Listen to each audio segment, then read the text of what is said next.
Avant de plonger dans cette histoire incroyable, pensez à vous abonner à la chaîne et à activer la cloche. Ici, chaque récit a quelque chose à dire, et vous ne voudrez pas en manquer un seul. Brooklyn, en hiver. Un vent glacial balayait les rues élégantes autour du Whitmore Music Hall, ce joyau architectural de l'ère victorienne, à la façade de pierre grise sculptée et aux colonnes ornées de dorures. Ce soir-là, l'avenue avait été partiellement fermée à la circulation pour laisser place à des limousines brillantes, des berlines noires, et des invités prestigieux vêtus de tenues de gala. À l'intérieur, le grand hall principal était baigné de lumière. Des lustres de cristal taillés à la main pendaient du plafond voûté. Les murs étaient recouverts de velours rouge et d'or patiné, et dans l'air flottait un parfum subtil de bois ciré, de cuir neuf, et de champagne discret. Un murmure parcourait la foule, un murmure d'élitisme feutré, de critiques, de pianistes reconnus et de mécènes habillés sur mesure.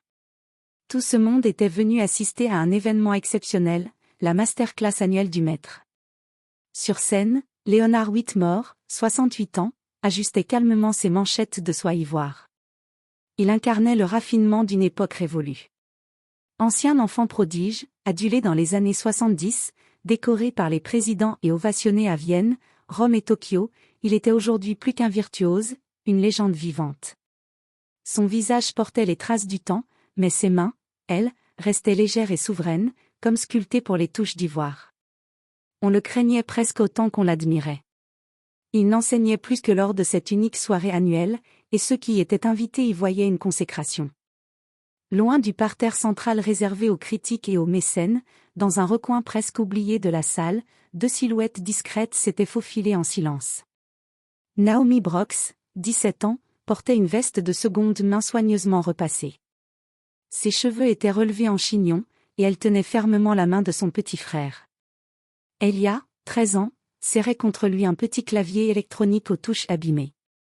Ses lunettes opaques masquaient ses yeux aveugles, et sa veste trop grande tombait sur ses poignets.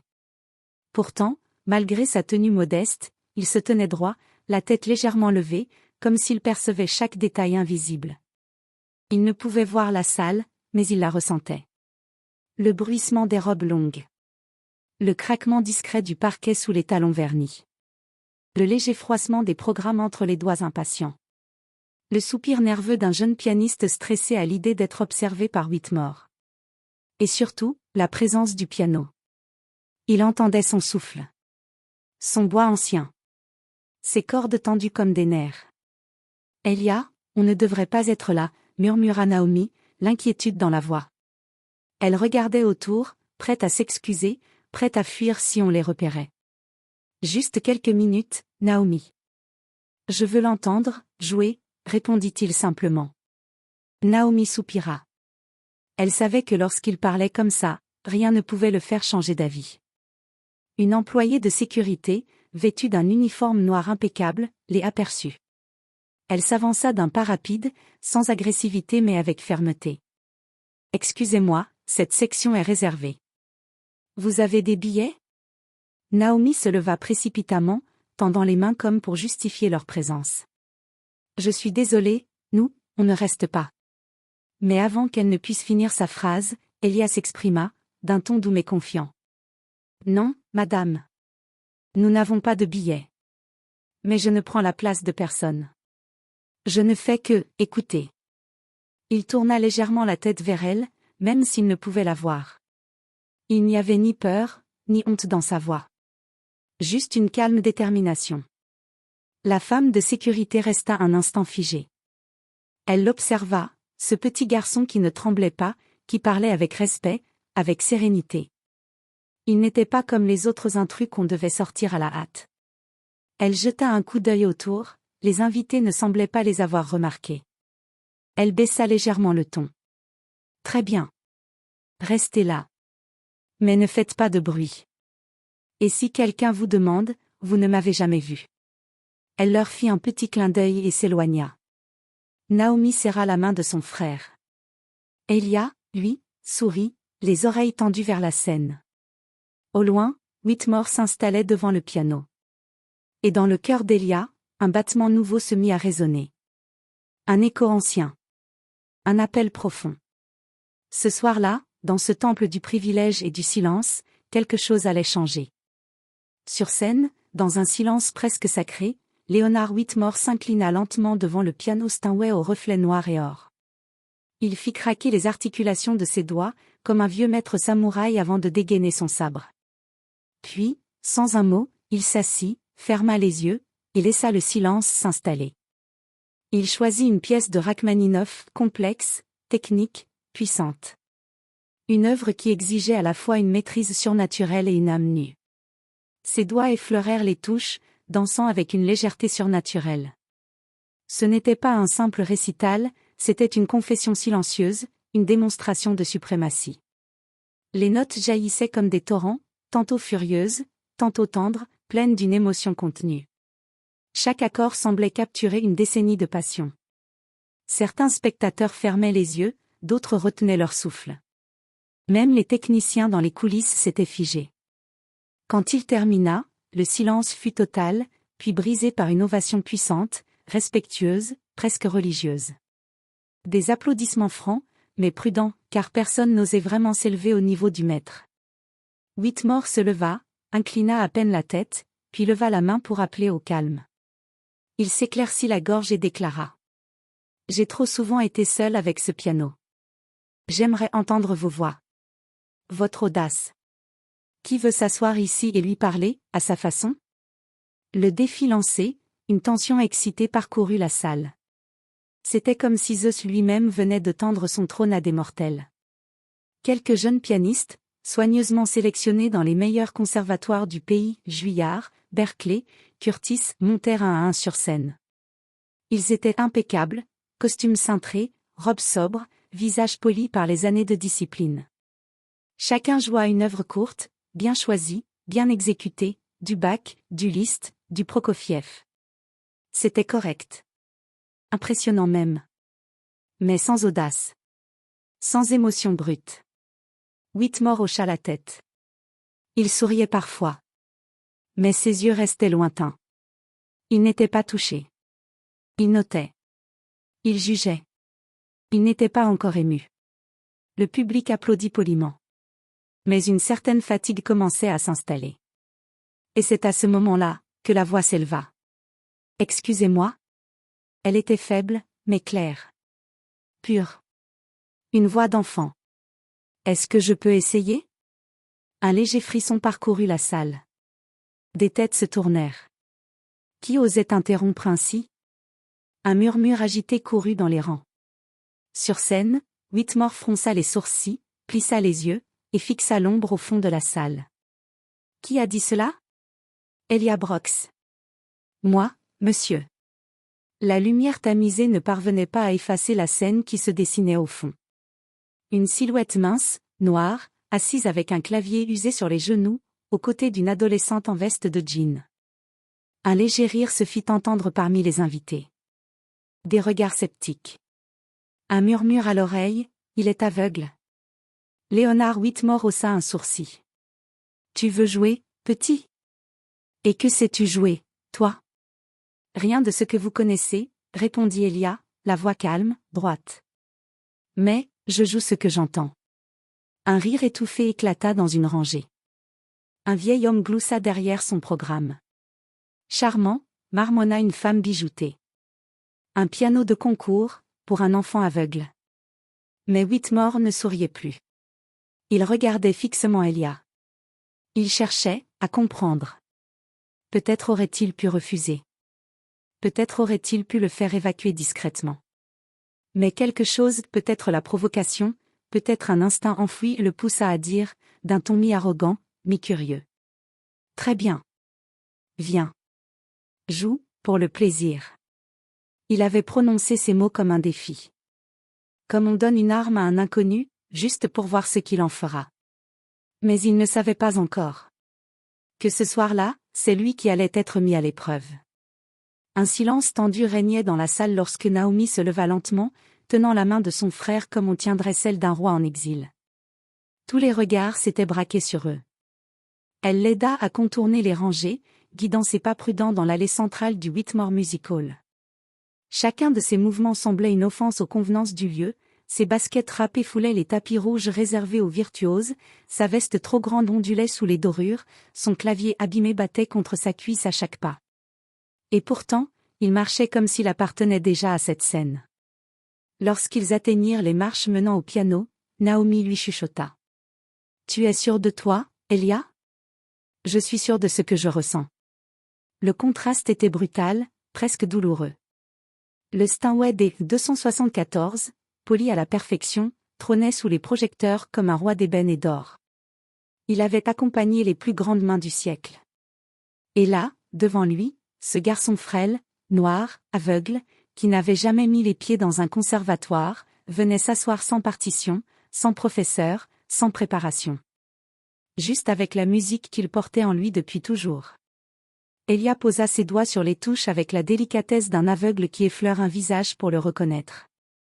Il caressa le clavier, comme s'il cherchait le souffle d'une âme cachée sous l'ivoire. Puis il ferma les yeux. Et il joua. Ce n'était pas une sonate. Ni une étude. Ni un prélude. C'était une prière. Il ne jouait pas ce qu'il avait appris. Il jouait ce qu'il vivait. Ce qu'il entendait dans le silence du monde. Une improvisation pure, entrelacée de fragments de jazz, de souvenirs gospel, de soupirs classiques et de plaintes blues. Il y avait dans ces notes des églises du Sud, des tambours brisés, des matins d'hiver sans lumière. Il y avait la douceur d'une voix maternelle, le cri d'un enfant qu'on oublie, le vent dans une ruelle de Brooklyn. Il jouait la mémoire de ceux qui n'avaient jamais vu de scène. Chaque note était un mot qu'il n'avait jamais pu dire. Chaque pause, un silence qu'il avait appris à respecter. Chaque harmonie, un secret confié au monde avec pudeur. La salle était figée. On n'entendait plus rien, sauf les cordes frémissantes du piano et le souffle tremblant d'Elia. Pas un raclement de gorge. Pas un froissement de robe. Même les téléphones oublièrent de vibrer. Dans un coin de la salle, un vieux critique baissa son stylo. Sa main tremblait. À l'avant, une femme élégante, mécène bien connue, essuya une larme avant même de comprendre pourquoi. Et sur scène, Leonard Whitmore, l'orgueilleux, l'intransigeant, le virtuose sacré, sentit son cœur battre comme s'il avait 15 ans. Il y avait dans le jeu de ce garçon une vérité qu'il n'avait pas entendue depuis des décennies. Quelque chose de brut, d'indomptable, d'authentique. Une blessure mise en musique.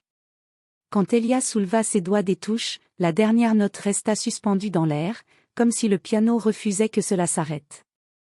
Il ne bougea pas. Il ne salua pas. Il resta simplement assis, le visage tourné vers le haut, comme s'il écoutait encore quelque chose que le reste du monde n'entendait pas. Le silence dura une éternité. Puis, un seul applaudissement. Isolé. Hésitant. Et soudain, le tonnerre. Une ovation debout, longue, puissante, incontrôlable. Certains s'étaient levés sans même en avoir conscience. Plusieurs pleuraient. D'autres restaient bouche bée, incapables de comprendre ce qu'ils venaient de vivre. Whitmore, toujours immobile, ferma lentement les yeux. Une larme unique roula le long de sa joue. Et il murmura pour lui-même. C'est impossible. Mais Elia Brox, lui, ne cherchait pas à convaincre. Il avait joué ce qu'il était. La dernière note s'était tue, mais elle vibrait encore dans les cœurs. Elia s'était lentement reculé du piano, les mains sur les genoux, le visage tourné vers le vide, ou peut-être vers une lumière que personne d'autre ne voyait. Leonard Whitmore s'avança, seul, un pas après l'autre, comme s'il s'approchait d'un mystère sacré. Il ne regardait pas le public. Il ne souriait pas. Il n'applaudissait pas. Il s'arrêta juste devant le jeune garçon. Un moment suspendu. Autour, la salle entière retenait son souffle. Même Naomi, au bas de la scène, n'osait bouger. C'était comme si le temps avait gelé autour de cette rencontre. Whitmore inclina légèrement la tête vers Elia, scrutant ce visage calme, concentré, lumineux. Il n'y avait dans les traits du garçon aucune tension, aucune prétention. Juste, la vérité nue. Alors, d'une voix plus grave qu'à l'accoutumée, presque vulnérable, il demanda. « Qui t'a appris à jouer ainsi ?» Elia tourna légèrement la tête, reconnaissant l'intention dans le ton, même s'il ne voyait pas l'homme. « Ma mère » répondit-il simplement. Elle chantait pendant qu'elle faisait la vaisselle. Des airs tristes, doux. Parfois des chansons qu'elle inventait. Il fit une courte pause. Et mon père? Il m'asseyait sur ses genoux. Il mettait des vinyles. Il disait, écoute, Elia. Ferme les yeux et écoute. Léonard fronça les sourcils, troublé. Quel vinyle? Coltrane. Nina Simone. Debussy. Ravel. Même un peu de Thelonious Monk. Mon père disait que toute musique était une histoire. Que c'était mon travail d'entendre l'histoire derrière les notes. Whitmore resta silencieux. Il connaissait ces noms, bien sûr. Il les avait étudiés, disséqués, classés. Mais dans la bouche de ce garçon, ils avaient l'air vivants. Ils n'étaient pas des compositeurs. Ils étaient des voix, des fantômes familiers. Tu as été formé à l'oreille? J'ai été formé, au silence. J'écoutais les gens marcher. Le vent dans les rideaux. La pluie sur les fenêtres. J'ai appris à entendre ce qu'on ne joue pas. Whitmore, visiblement bouleversé, murmura. Tu es né avec l'oreille absolue. Elia haussa les épaules, doucement. Je ne connais pas ce mot. Il marqua une pause, comme s'il cherchait une explication plus juste. Je ne lis pas la musique. Je ne vois pas les touches. Mais, je sens quand c'est juste. Quand c'est vivant. Je joue ce que je ressens. Ce que les autres essaient de cacher. Pour la première fois depuis des années, Léonard ne savait pas quoi dire. Lui qui corrigeait, jugeait, enseignait, imposait. Lui qui avait passé une vie à dominer la musique comme on domine une langue morte. Il se tenait là, devant un garçon qui, sans diplôme, sans partition, sans professeur, venait de le ramener à l'essentiel. Tu n'as jamais étudié la technique? Non, monsieur. Mais j'écoute les gens comme j'écoute les notes. Je sais quand c'est faux, même s'ils font semblant. Un frisson parcourut la colonne de Léonard. Elia ne parlait pas que de musique. Il parlait de vérité. Le public, toujours silencieux, observait ce dialogue comme un miracle. Une rencontre improbable. Une passation invisible. Naomi, les mains crispées, sentit ses yeux s'embuer. Elle n'avait jamais vu son frère aussi, complet. Il était enfin reconnu. Entendu. Non pour sa cécité. Non pour sa différence. Mais pour ce qu'il portait au fond de lui depuis toujours. Et Whitmore, le maître, le géant, le monument, s'inclina légèrement. Pas par politesse. Par respect. Il murmura, presque pour lui-même. Tu m'as fait entendre ce que j'avais oublié. Le lendemain, le monde découvre Elia au petit matin, alors que la lumière grise de Brooklyn peinait à traverser les rideaux usés de leur petit appartement. Naomi reçut une alerte sur son téléphone. Elle cligna des yeux en voyant le titre d'une vidéo publiée la veille au soir sur un compte étudiant. Caméra, l'enfant aveugle qui a fait taire le maître. La vidéo, filmée depuis les gradins, montrait Elia marchant vers la scène, posant ses doigts sur le piano Steinway, puis jouant cette prière musicale qui avait bouleversé une salle pleine d'experts. Mais ce n'était pas la qualité de la vidéo qui avait saisi les internautes. C'était le silence absolu de la salle. Les visages figés. Les larmes. Le regard de Whitmore, stupéfait. En l'espace de 12 heures, la vidéo avait franchi 3 millions de vues.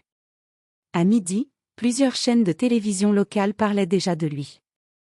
À 15 heures, un extrait avait été diffusé sur CNN. À 17 heures, The New York Times publiait un article intitulé « Journal, un garçon, un piano et une leçon d'humanité, Elia Brox, la grâce inattendue ». Et pendant que le monde s'agitait, Elia était assis dans sa chambre, les mains croisées sur son clavier, les écouteurs dans les oreilles. Il ne cherchait pas la gloire. Il cherchait simplement la bonne note. Les invitations affluaient. L'émission The Late Show voulait lui consacrer un segment spécial. Des producteurs de Netflix et de HBO parlaient déjà de droits d'adaptation. Des maisons de disques proposaient des contrats. Des conservatoires prestigieux lui offraient des places sans concours. Mais Elia, lui, restait égal à lui-même. Lors d'une interview radiophonique sur NPR, la présentatrice lui demanda Que ressentez-vous, Elia, quand tant de gens vous appellent déjà le Mozart du XXIe siècle? Il réfléchit un instant, puis répondit simplement.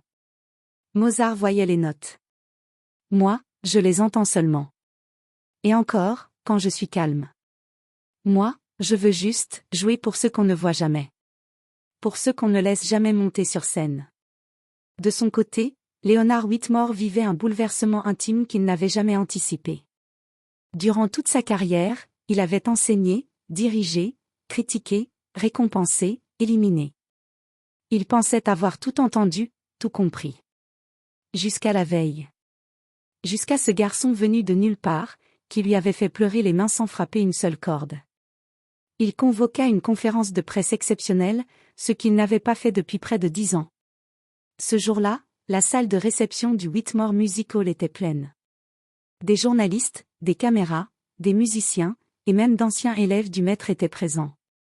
Léonard s'avança lentement jusqu'au pupitre, vêtu d'un costume sombre. Il ne lisait aucun discours. Il ne tenait aucune note. Il prit une longue inspiration. Je suis Leonard Whitmore. Et je pensais tout savoir. Un murmure dans la salle. Il poursuivit. Pendant des décennies, j'ai enseigné le piano comme on enseigne une langue ancienne, avec ses règles, ses limites, ses dogmes. J'ai formé des centaines d'élèves. Mais hier soir, un garçon m'a rappelé ce que c'est que de ressentir la musique avant de la jouer. Il marqua une pause. Sa voix tremblait légèrement, mais il ne lutta pas contre cette émotion.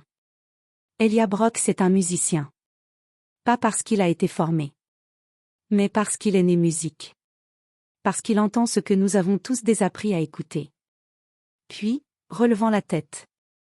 C'est pourquoi je m'engage aujourd'hui à financer intégralement ses études musicales, où qu'il souhaite aller. Il n'aura rien à payer, jamais. Des applaudissements timides commencèrent. Et je ne serai plus son juge. Je lui propose d'être son élève. De devenir son mentor, oui. Mais aussi, d'apprendre à nouveau, à travers lui. La salle éclata en applaudissements sincères. Un geste que personne n'attendait de Whitmore, connu pour son ego intransigeant. Mais ce jour-là, le maître avait baissé la tête devant l'enfant, et le monde entier l'avait vu. Pendant ce temps, Elia, lui, n'était pas dans la salle. Il était dans un petit studio offert par un technicien ému, devant un vieux piano droit un peu désaccordé. Naomi, assise au sol, l'écoutait jouer en silence. Quand elle lui rapporta les paroles de Whitmore, Elia sourit sans vanité. Il n'a rien à m'apprendre, Naomi. Pas encore. Mais il a quelque chose à retrouver. S'il m'écoute vraiment, il le retrouvera. Et il posa ses doigts sur les touches. Une nouvelle prière commença. Un an plus tard le soir du miracle New York, Carnegie Hall. La pluie fine de mars tombait doucement sur Manhattan. Des centaines de personnes avançaient en silence dans la lumière tamisée des réverbères, remontant la 7th avenue jusqu'au légendaire Carnegie Hall, cette cathédrale de la musique où seuls les plus grands avaient osé poser les doigts sur un clavier. Ce soir-là, la salle affichait complet. Pas pour une star de la pop. Pas pour un prix Nobel. Mais pour Elia Brox, 14 ans. Le programme du concert ne mentionnait aucune œuvre connue. Il y était simplement inscrit. Improvisation pour ceux qu'on n'entend jamais. À l'intérieur, des critiques internationaux, des chefs d'orchestre, des artistes, des enfants d'orphelinat et des familles modestes s'étaient rassemblés, côte à côte. Il y avait des jeunes venus des quartiers oubliés, des professeurs de musique venus des 4 coins du monde. La salle était pleine d'espoir et de vérité. Dans les coulisses, Naomi, élégamment vêtue, tenait entre ses doigts le mouchoir que leur mère utilisait autrefois pour essuyer la vaisselle en chantant. Elle ferma les yeux, écoutant le murmure du public. Puis les lumières s'adoucirent. Et Elia entra. Silhouette fine, costume sobre gris anthracite, chaussures polies. Pas de lunettes noires ce soir. Ses paupières closes témoignaient de ce qu'il avait toujours été, un voyant de l'invisible. Il marcha lentement, guidé par un assistant, puis s'arrêta au centre de la scène. Il resta debout un moment, face à la salle. Silencieux. La tête légèrement levée, comme s'il écoutait les cœurs. Puis, calmement, il s'adressa au public d'une voix claire, paisible, mais chargé de gravité. Il y a un an, un homme m'a dit « Joue, pour le plaisir ». Un sourire naquit au coin de ses lèvres. Mais ce soir, je ne joue pas seulement pour le plaisir. Je joue pour ma mère, qui chantait pendant qu'elle lavait les assiettes. Je joue pour mon père, qui mettait des vinyles pour m'apprendre à rêver. Je joue pour ma sœur Naomi, qui a tout sacrifié pour que je sois ici. Il prit une courte pause. On entendait des sanglots dans le silence. Et je joue pour chaque enfant qu'on a fait taire. Chaque voix qu'on a ignorée. Chaque mélodie qu'on a rejetée parce qu'elle ne suivait pas la bonne partition. Puis il s'assit. Ses doigts effleurèrent les touches du grand Steinway comme on touche une peau sacrée. Et alors il joua. Mais ce n'était pas un concert. C'était une traversée. Une odyssée intérieure, où les notes devenaient des paysages, des visages, des prières. Chaque improvisation était un hommage, à l'enfance volée, à la lumière des mers, au silence des pères, à l'âme de ceux qui n'ont jamais appris à lire la musique mais qui la portent en eux depuis la naissance. Il entremêlait les harmonies d'un gospel oublié avec des souffles de Debussy, puis glissait vers des dissonances jazz qui faisaient pleurer les accords. Par moments, le silence lui-même devenait musique. Il s'arrêtait. Écoutait. Et reprenait, comme si le piano lui parlait. Les spectateurs ne respiraient plus. Dans une loge discrète, une femme âgée serrait les mains de sa fille. Au balcon, un jeune garçon noir, violon à la main, murmurait « Moi aussi, un jour ». Et dans la pénombre, des professionnels aguerris pleuraient à chaudes larmes, sans honte. Quand Elia joua la dernière note, il ne laissa pas sa main s'éloigner. Il la laissa poser là, comme une promesse. Il resta assis. Tête baissée. Et la salle se leva. Pas d'un seul mouvement. Mais d'un frisson collectif. Comme si l'humanité entière, ce soir-là, s'était levée pour un enfant. Innovation infinie. Incontrôlable. Authentique. Ni pour la technique, ni pour le talent.